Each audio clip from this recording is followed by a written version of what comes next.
The movie starts off with our two leads Ki-jun and Hee-yeol in a school gym alongside the many other students preparing to enter Korean National Police University.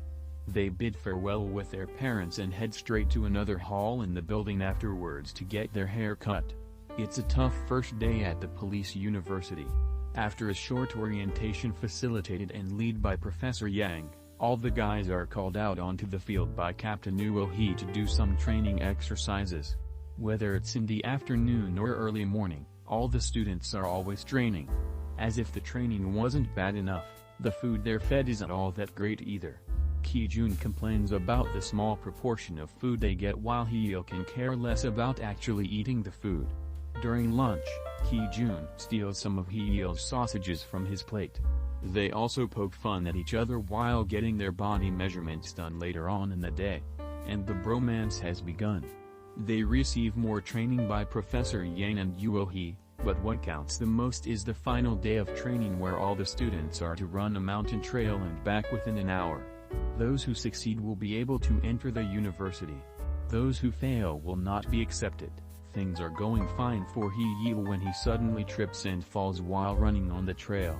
He tries to stop the other students running along the way for help, but they pass by him. Hee-yeol's only option left is Ki-jun, who luckily rescues Hee-yeol in return for some Korean beef that Hee-yeol will give him. The two don't make it back to the field within an hour and Captain Hee isn't too happy about it. Hee-yeol explains to her the situation and how Ki-jun rescued him after he fell down and got a sprained ankle. Hee turns around to face the rest of the students and reprimand them for not helping Hee-yeol when they should have. They are to run the mountain trail again while Ki-jun and Hee-yeol are ordered to go to the hospital.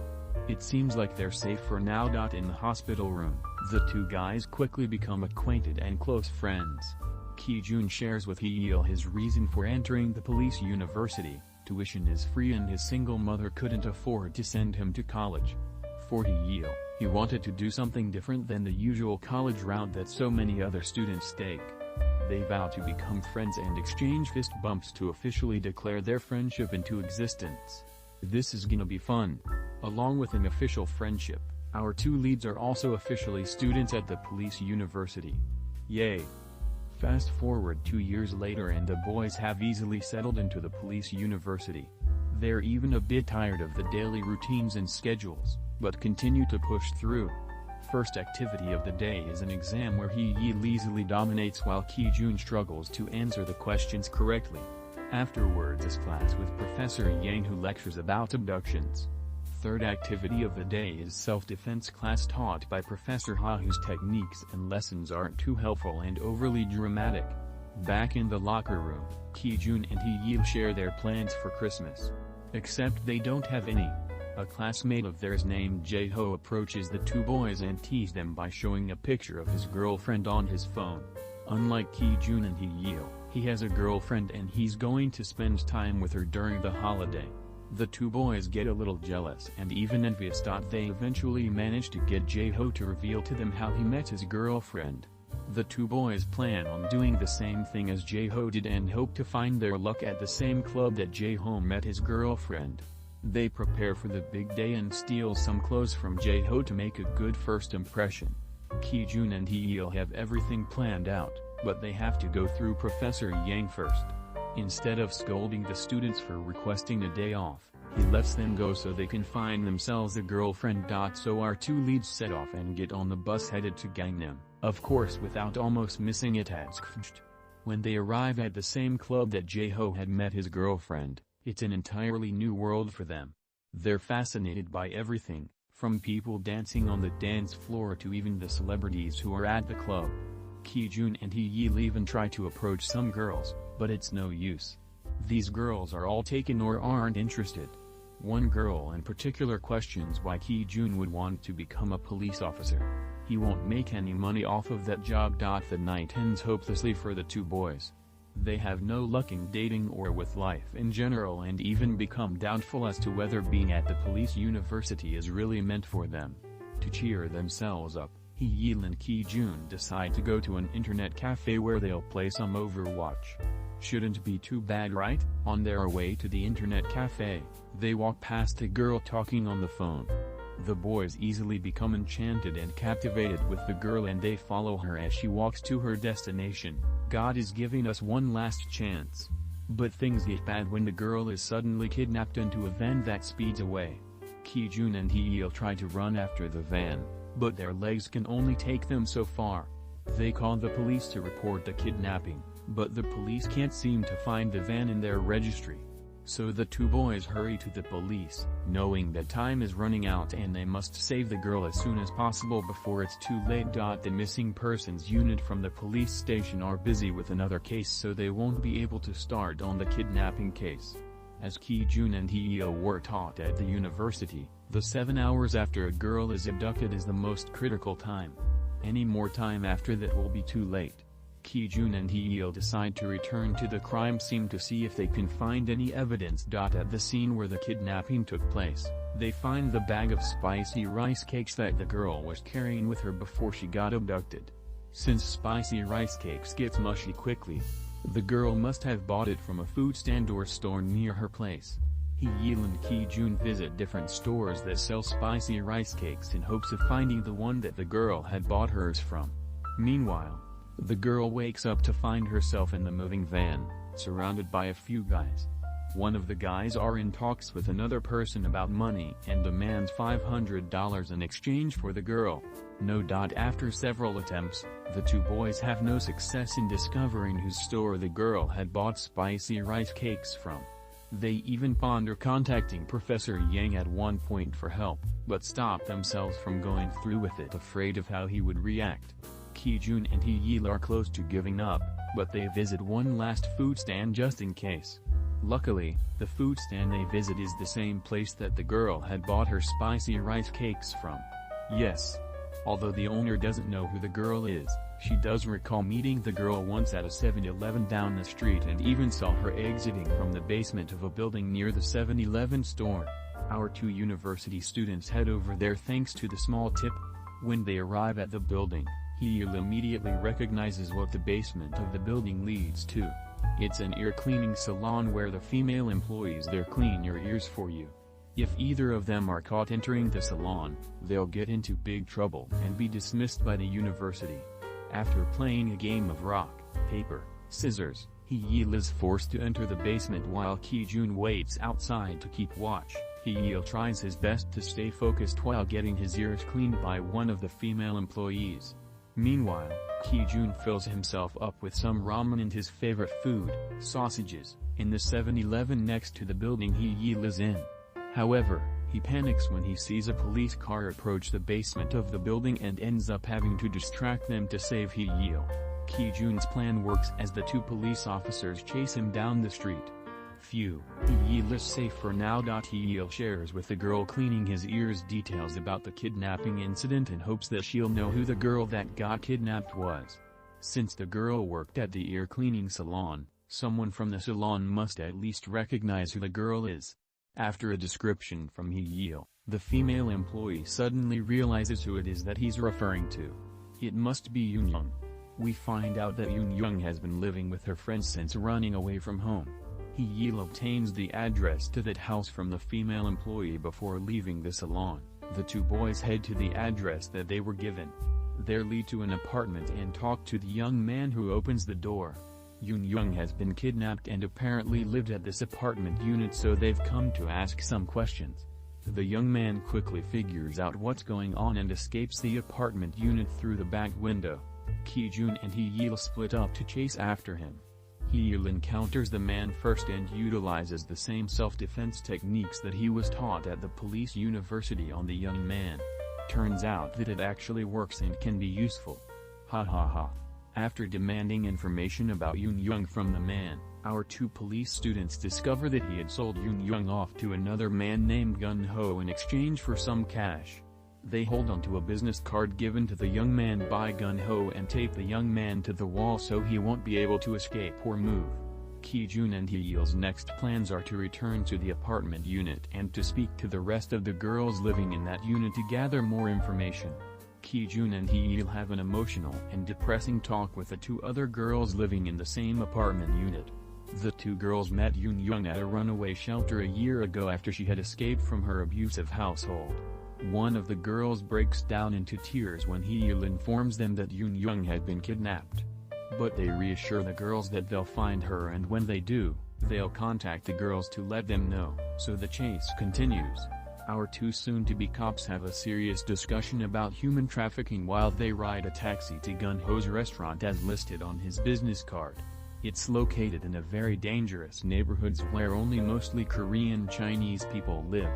Their taxi driver warns them about the dangers of the neighborhood before dropping them off at the restaurant. Meanwhile, Yoon-young is dropped off and isolated in a dark, shabby room. She's injected with some drugs by some of the kidnappers before knocking out. This scene was so horrific and disturbing and very scary I almost stopped breathing. Ki-jun and Hee-yeol arrive at Gun-ho's restaurant and sit at a table across the room from where Gun-ho and his men are sitting. They test the phone of the young man who had sold Yoon-young off to see if he actually knows Gun-ho. Sure enough, when they call Gun-ho using the young man's phone, Gun-ho's phone goes off in the restaurant and our two students quickly hang up. Bingo. But their roles are busted when Gun-ho calls the phone number back and it leads him to Ki-jun and Hee-yeol.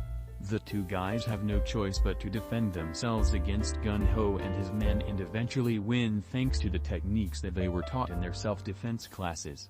After defeating the kidnappers, Ki-jun and Hee-yeol demand for information on Yoon-young's whereabouts from Gun-ho.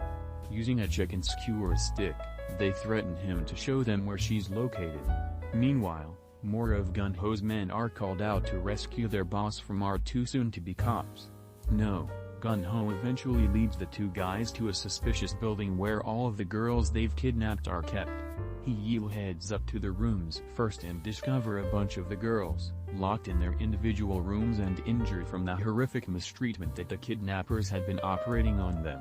Hee-yeol and Ki-jun manages to break into one of the locked rooms and carries the little girl out of the room to save her. But as they exit the building, they're met by Gun-ho's group of men.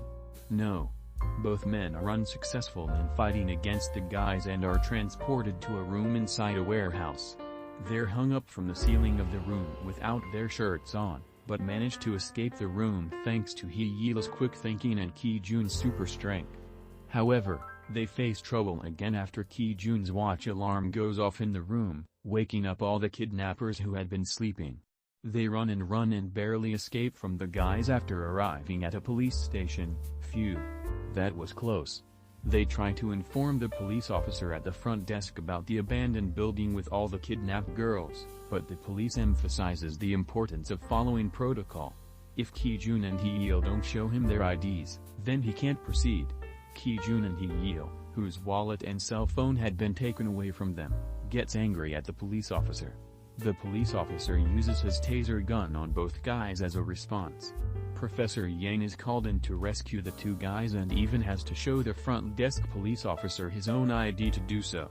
Ki-jun and Hee-yeol take Professor Yang to the abandoned building that the girls had been locked in, and as expected, everyone's gone. There's nothing left at the building anymore. Ki-jun and Hee-yeol express the urgency in getting this case solved, but Professor Yang reminds them that all the other investigation units are also busy with their own cases to solve. Plus, Ki-jun and Hee-yeol are just students and not police officers yet. The most they can do right now is just wait until the other units are available so they can work on this case. Maybe if they track down the vehicle that the kidnappers used, they'd be able to find them faster, right? But the van is unregistered, which makes things even more difficult. Hee-yeol and Ki-jun return to the police university. The kidnapped girls are still on their minds and they need to find a way to save the girls as soon as possible. While taking a shower, they come across Jae-ho, who's also there in the shower room. Our two leads become hopeful upon discovering that Jae-ho has connections to people who work at the CCTV center. Maybe they'll be able to catch the kidnappers now using the evidence from the video cameras. But things aren't so easy. Captain Uo-hee, who the boys nicknamed Medusa, also works there. They contact Uo-hee to ask if she would be willing to help them out and find any video recordings of the van within the past few hours. She notes that it'll take a few days to find those recordings, but she'll help the two boys out. With her help, Ki-jun and Hee-yeol are set. This time, They're going to be a lot more prepared and carry some weapons with them to defeat the kidnappers. They test out the batons and the taser guns that they got themselves. These are the weapons that Professor Yang wanted, and train intensively while waiting for Hee-yeol's updates on the CCTV recordings. Meanwhile, Gun-ho and his men continue to go about with their disgusting and painful practices on the girls and extracting their eggs to sell them to infertile couples. Ki-jun and Hee-yeol receive an update from Hee on the whereabouts of the van that was last captured on CCTV. She informs them where the van was last seen heading as well as the name of the fertility clinic that the kidnappers run. The two guys do their research on the clinic and finalize their plans. They're going to save the girls in 2 days. Fast forward 2 days and it's the day. All the little girls are rounded up to the clinic while Ki-jun and Hee-yeol also prepare to head to the clinic. Yoon-young are one of the very first victims to be chosen to be operated on. A couple is interested in buying her eggs so that they can have a child of their own. But Hee-yeol and Ki-jun won't let that happen so easily and quickly. They fight against the same group of dudes that they had fought and lost to earlier, except this time, they win. Using their laser guns and the batons and all the training they practiced, Ki-jun and Hee-yeol manage to fight their way into the clinic. But they're no match for one of the kidnappers who's among the most powerful and strongest they've had to fight against yet. After many attempts and bruises and scars and blood and punches, the two boys finally defeat the kidnapper. They arrive in the operating room just in time to not only save Yoon-young, but all the other girls as well. They contact Professor Yang and police who arrive at the scene that night. Everyone is saved. Ki-jun and Hee-yeol are subject to a disciplinary hearing where the university board is to decide whether to expel the two guys or not. After constant arguments between those who support and those oppose the expulsion of both students, Professor Yang expresses his thoughts. What both guys did was brave and right of them to do. If they had known about the kidnapping but didn't do anything about it just to save themselves from getting punished, that would have been bad and would have been the reason as to why they should get expelled. But they saved the lives of at least 20 girls.